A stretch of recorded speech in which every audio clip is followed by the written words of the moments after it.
Comrade President José Eduardo dos Santos and other guests, relatives of our fallen comrades, members of the armed services, fellow countrymen. December 7th, the date on which Antonio Maceo, the most illustrious of all our soldiers, and his young aide-de-camp were killed, has always been very meaningful for all Cubans. Their remains lie here in this sacred site of their homeland. By choosing this day for laying to rest the remains of our heroic internationalist fighters, who have died in different parts of the world, mainly in Africa, the land of birth of Maceo's ancestors, and many of our forebears, we make it a day for honoring all Cubans who gave their lives while defending their country, and all mankind. Thus, patriotism and internationalism, two of man's most treasured values, will be joined forever in Cuba's history. Perhaps someday, a monument will be erected not far from this site to honor them. The remains of all internationalist fighters who died while carrying out their missions are being laid to rest in their hometowns all over Cuba right now. The imperialists thought we would conceal the number of men killed in Angola during that complex 14-year-long mission, as if it were a dishonor or a discredit for the revolution. For a long time they dreamed that the bloodshed had been to no purpose, as if those who died for a just cause had died in vain. Even if victory were the ordinary yardstick to measure the value of men's sacrifices in their legitimate struggles, they also returned victorious. The Spartans used to tell their fighters to return with their shields or on them. Our troops are returning with their shields. Still, it is not my intention on this solemn occasion to boast of our achievements or to humiliate anyone, not even those who were our adversaries. Our country sought neither glory nor military prestige. We always applied the principle of achieving our goals with the lowest possible number of casualties. To do this, we had to be strong, unemotional, and always willing to do our utmost. All of our soldiers knew that the whole country supported them and that all of us were concerned about their health and safety.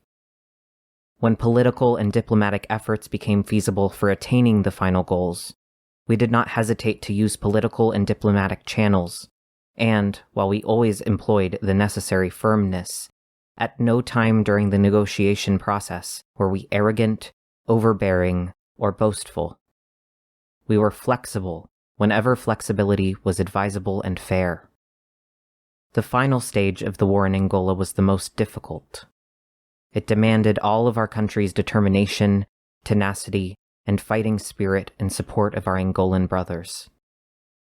In fulfilling this duty of solidarity, not only to Angola but also to our own troops fighting under difficult conditions there, the revolution did not hesitate in risking everything. When the imperialist threats against our own country became very serious, we did not hesitate in sending a large part of our most modern and sophisticated military equipment to the southern front of the People's Republic of Angola.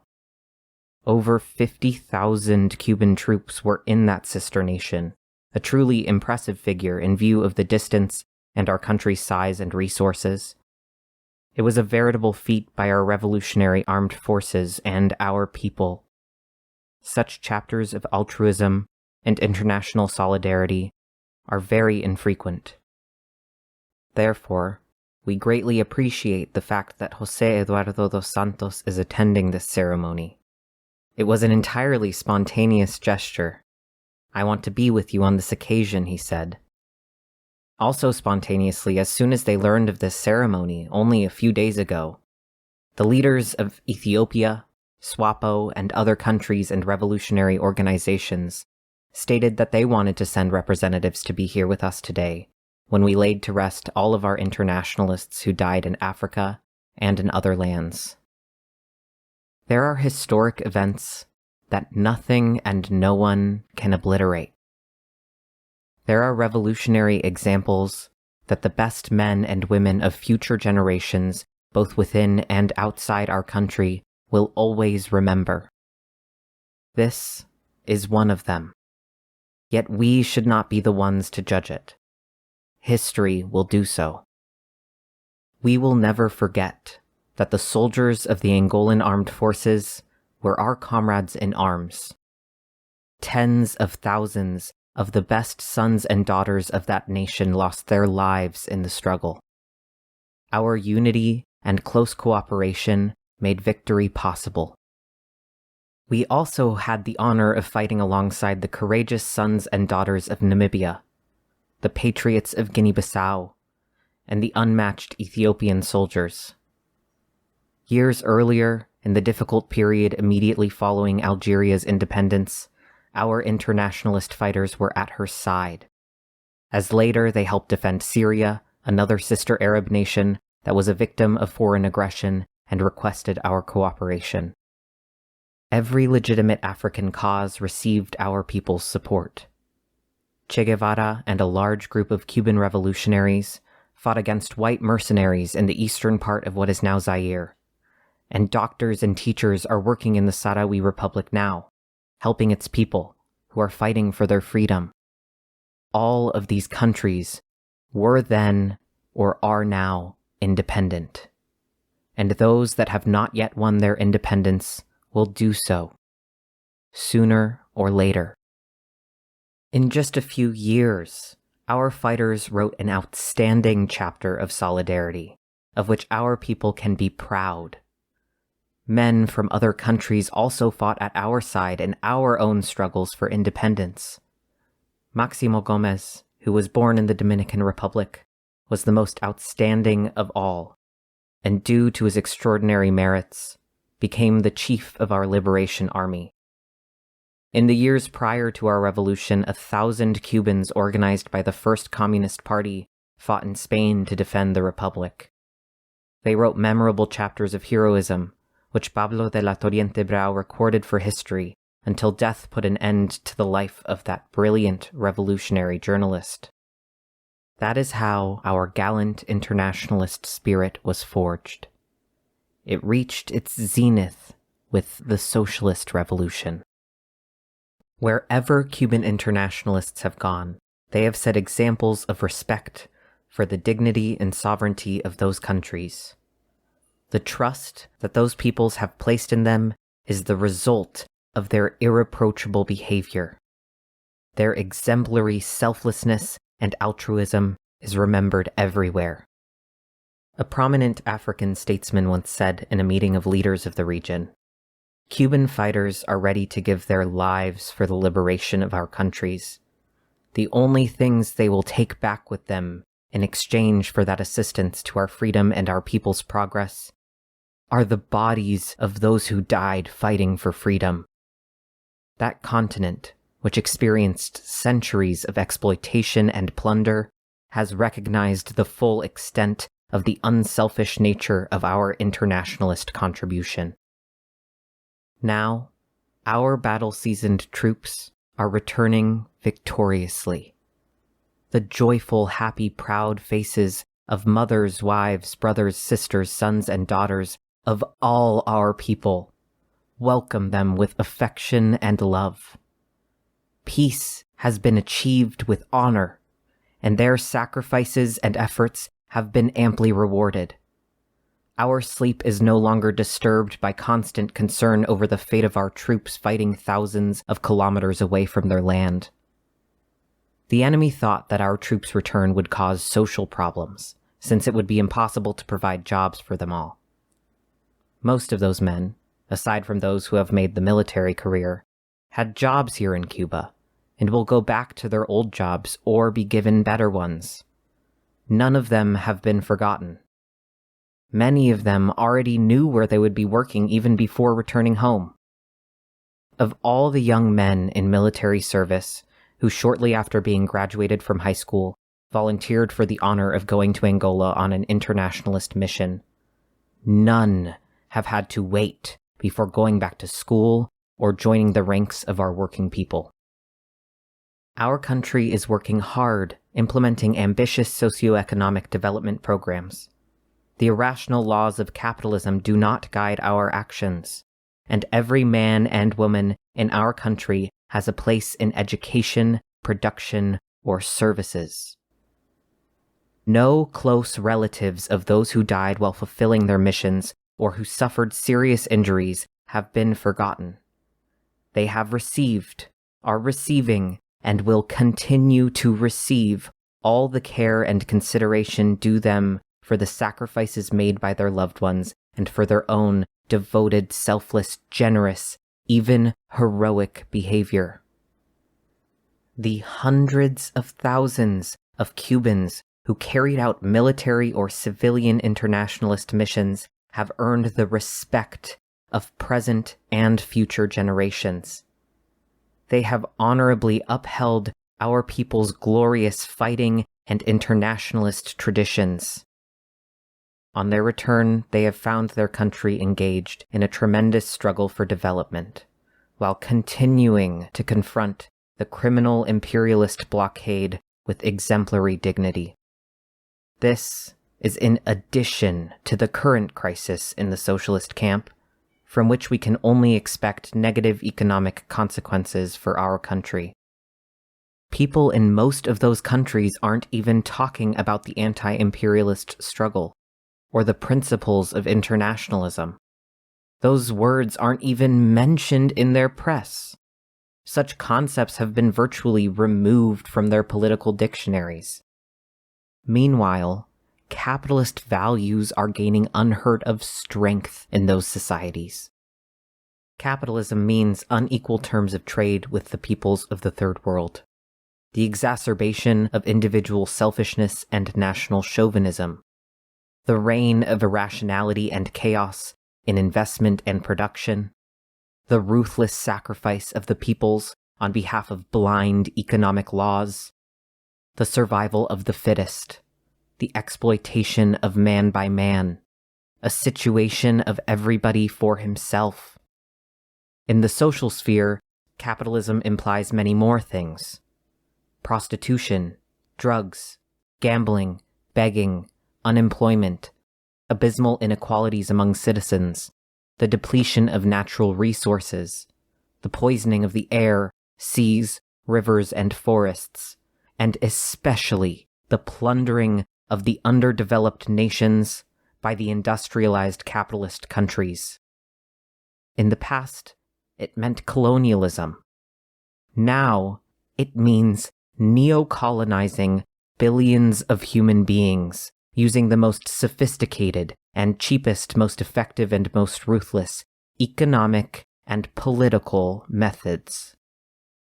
Capitalism, its market economy, its values, its categories, and its methods can never pull socialism out of its present difficulties or rectify whatever mistakes have been made.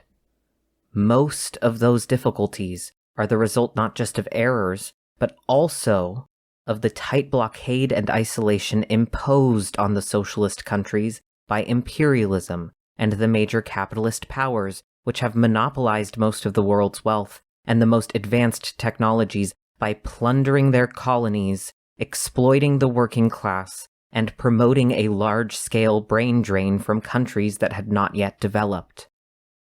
Devastating wars were unleashed against the first socialist state, taking a toll of millions of lives and destroying most of the means of production. Like a phoenix, the first socialist state had to rise more than once from its ashes. It has performed great services to mankind by defeating fascism and decisively supporting the liberation movements in countries still under colonial rule. Now, all this is being forgotten.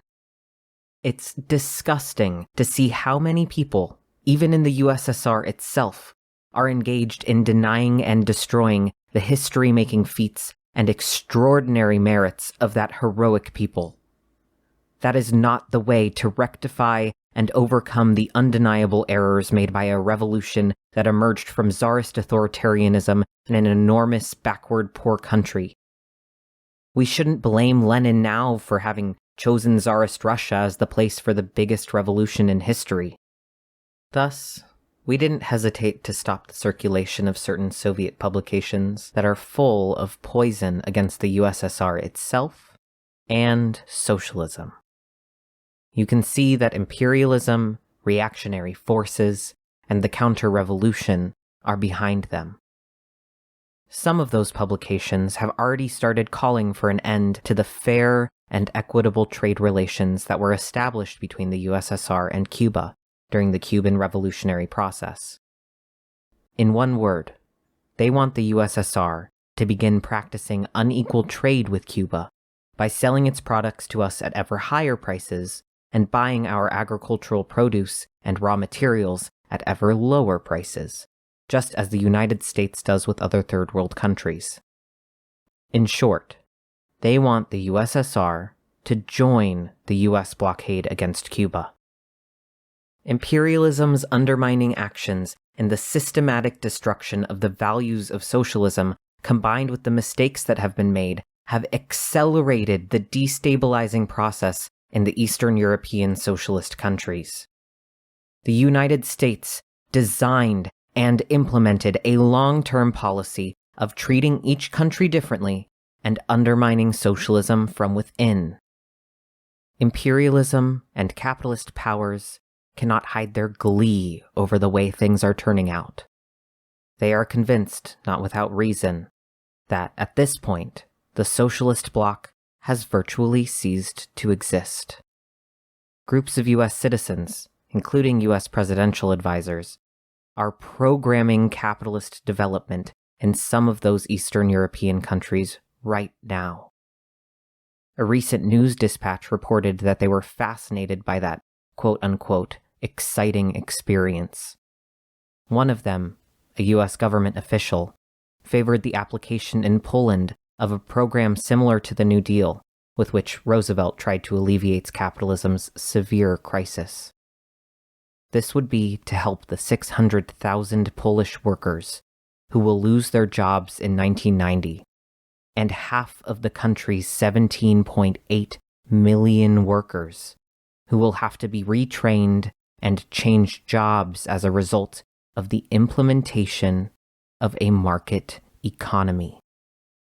Imperialism and the NATO capitalist powers are persuaded, not without reason, that at this point, the Warsaw Pact no longer exists and is but a fiction, and that societies which are corroded and undermined from within will not be able to resist. It has been stated that socialism must be improved. No one can deny this principle, which is inherent and permanently applicable to every human endeavor. But can socialism be improved by forsaking Marxism-Leninism's most basic principles? Why must the so-called reforms be along capitalist lines? If those ideas are truly revolutionary, as some claim, why do they receive the imperialist leaders' unanimous, enthusiastic support? In an amazing statement, the President of the United States described himself as the #1 advocate of the doctrines currently being applied in many countries in the socialist camp.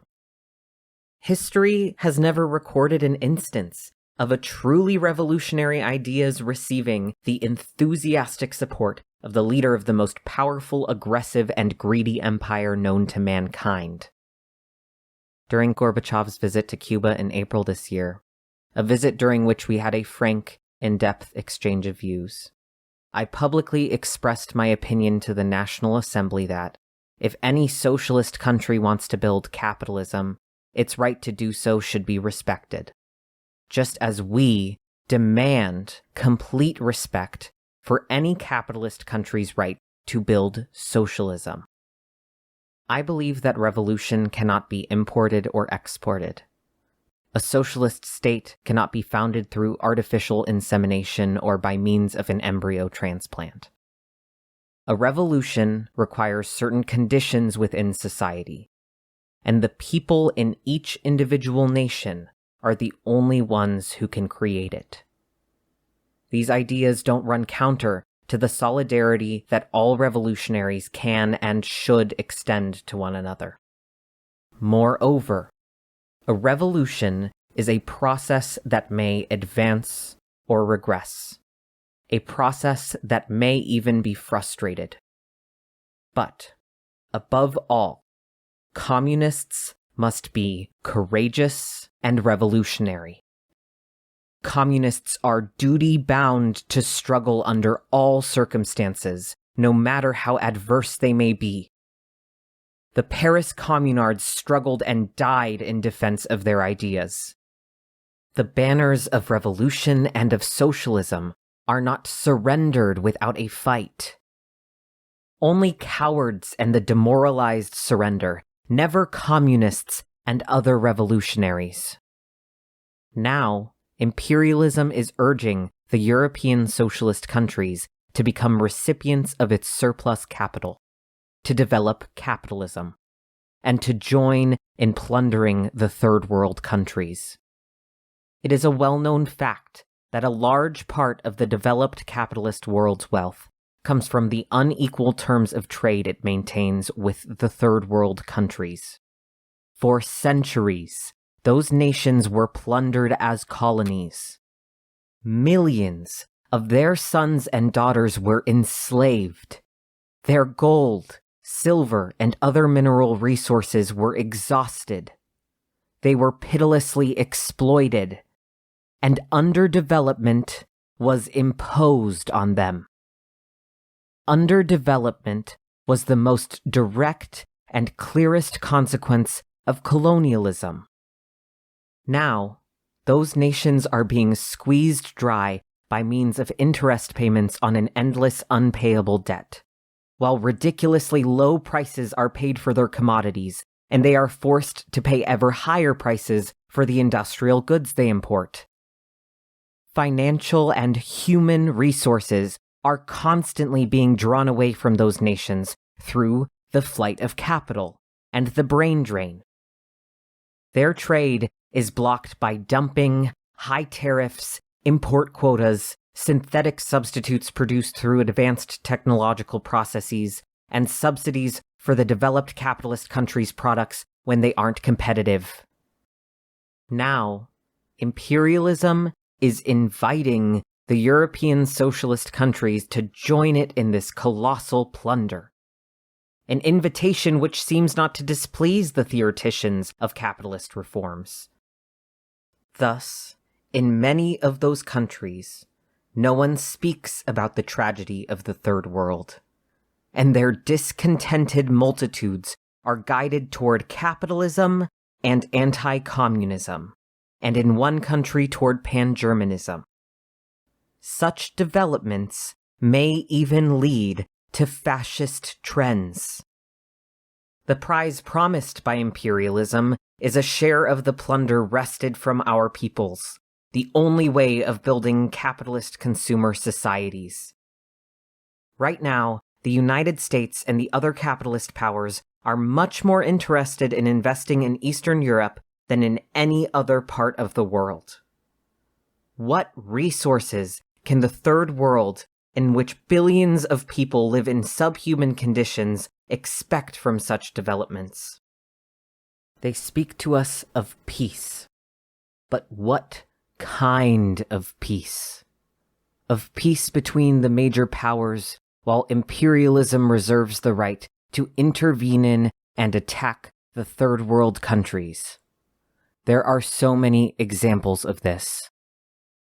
The imperialist government of the United States demands that no one help the Salvadoran revolutionaries and tries to blackmail the USSR into ending its economic and military assistance to Nicaragua and Cuba because we express solidarity with the Salvadoran revolutionaries, even though we abide strictly by our commitments concerning the weapons supplied by the USSR in accord with the agreements signed between our sovereign nations.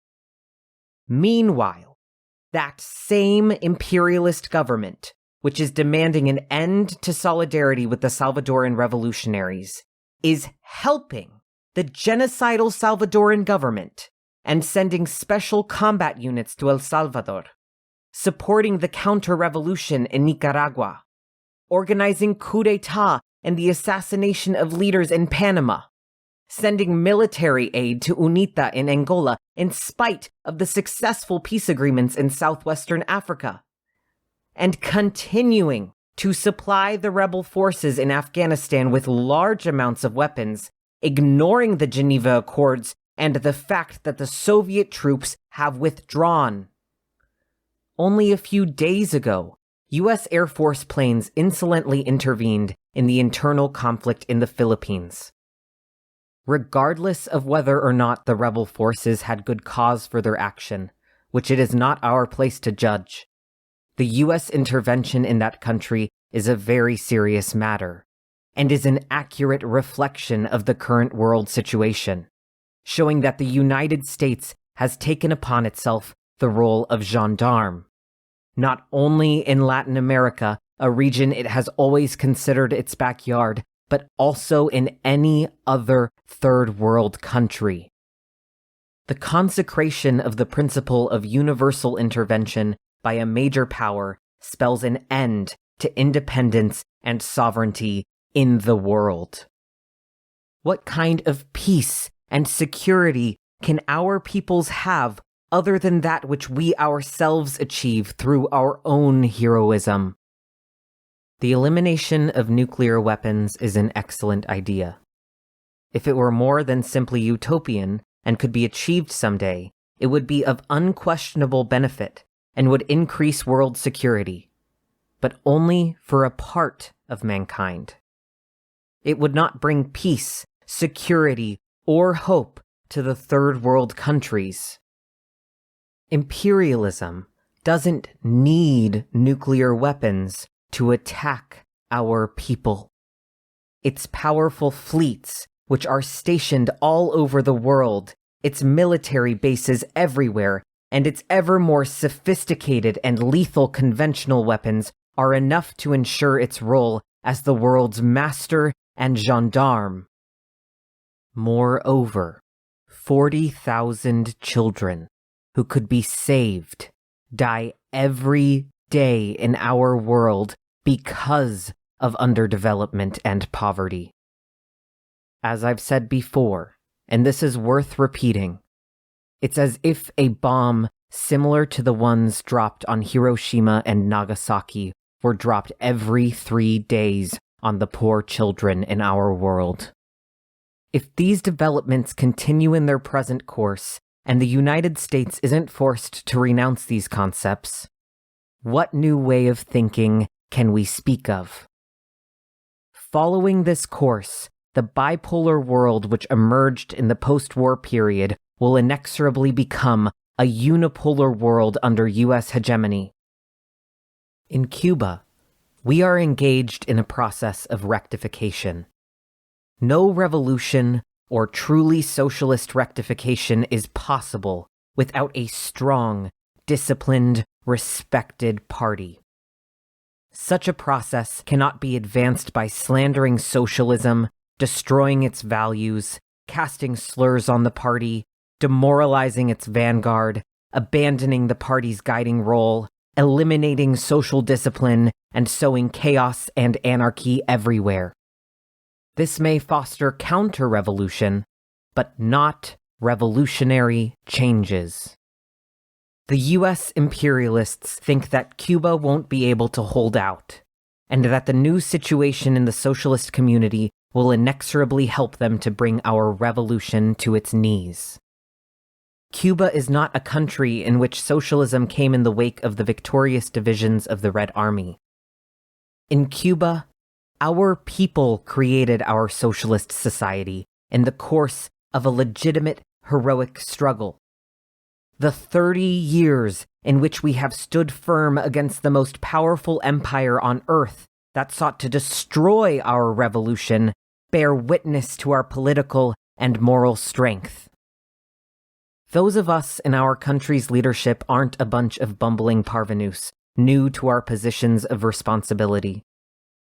We come from the ranks of the old anti-imperialist fighters, who followed Mella and Guiteras, who attacked the Moncada, who fought in the Sierra Maestra, in the underground struggle and at the Bay of Pigs, who were unshaken by the October missile crisis, who have stood firm against imperialist aggression for 30 years, who have performed great labor feats and have carried out glorious internationalist missions. Men and women from 3 generations of Cubans are members and hold posts of responsibility in our battle-seasoned party, our marvelous vanguard young people's organization, our powerful mass organizations, our glorious revolutionary armed forces, and our Ministry of the Interior. In Cuba, the revolution, socialism, and national independence are indissolubly linked. We owe everything we are today to the revolution and socialism. If Cuba were ever to return to capitalism, our independence and sovereignty would be lost forever.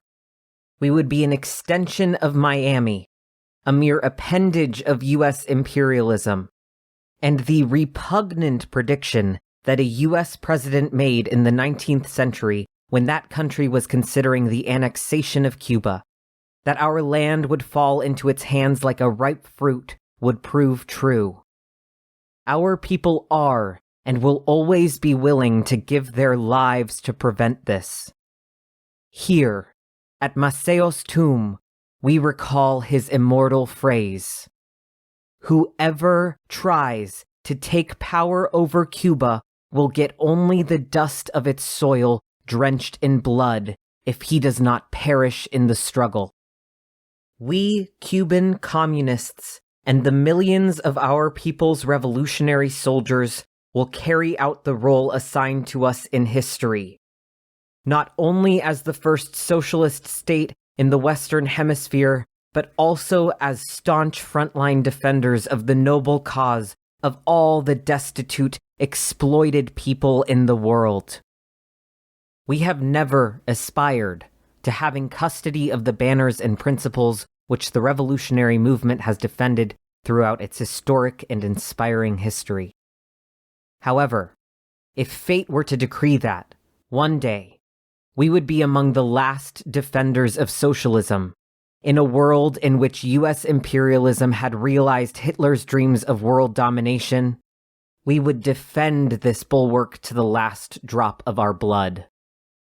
These men and women, whom we are honorably laying to rest today in the land of their birth, gave their lives for the most treasured values of our history and our revolution. They died fighting against colonialism and neocolonialism.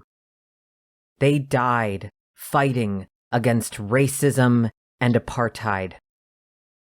They died fighting against the plunder and exploitation to which the Third World peoples are subjected. They died fighting for the independence and sovereignty of those peoples. They died fighting for the right of all peoples in the world to well-being and development. They died fighting so there would be no hunger or begging, so that all sick people would have doctors, all children would have schools, and all human beings would have jobs, shelter, and food. They died so there would be no oppressors or oppressed, no exploiters or exploited. They died fighting for the dignity and freedom of all men and women. They died fighting for true peace and security for all nations. They died defending the ideals of Céspedes and Máximo Gómez. They died defending the ideals of Martí and Maceo. They died defending the ideals of Marx, Engels, and Lenin. They died defending the ideals of the October Revolution and the example it set throughout the world. They died for socialism. They died for internationalism. They died for the proud, revolutionary homeland that is today's Cuba. We will follow their example. Eternal glory to them. Socialism or death. homeland or death, we shall overcome. Thank you for listening to this reading from the People's School for Marxist-Leninist Studies. In the description, you can find links to both the original 1989 speech and the English translation on Red Patriot. If you're interested in attending classes, email info@psmls.org. If you'd like to support us, our partner publishing house can be found at newoutlookpublishers.net.